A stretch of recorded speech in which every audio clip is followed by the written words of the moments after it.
tio guai, res del que fa li va eixir mal. No vol triomfar ni fer-se ric, el gran Miquel vol ser feliç.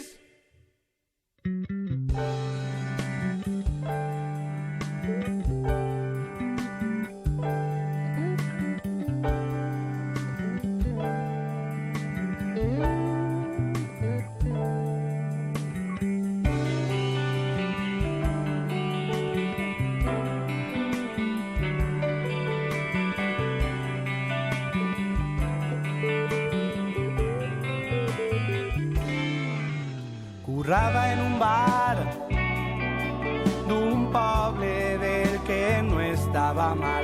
La rutina l'havia convertit en un animal.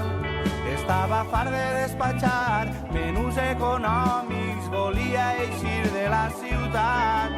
Li quedava sol sa mare que li dia: Miquel, no et queixes que tens treball.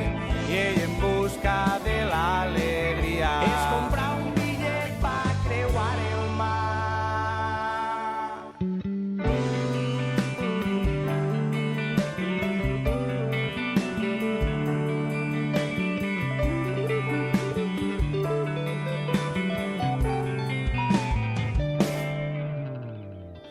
L'amo del negoci no estava assabentat que Miquel eixe dia no anirà a currar. Quan s'acomiada de sa mare, ella no diu res. Miquel li diu que és important, que un pardal ha de volar, les ales les ha de gastar. La vida és com un riu, després de la trona està viu.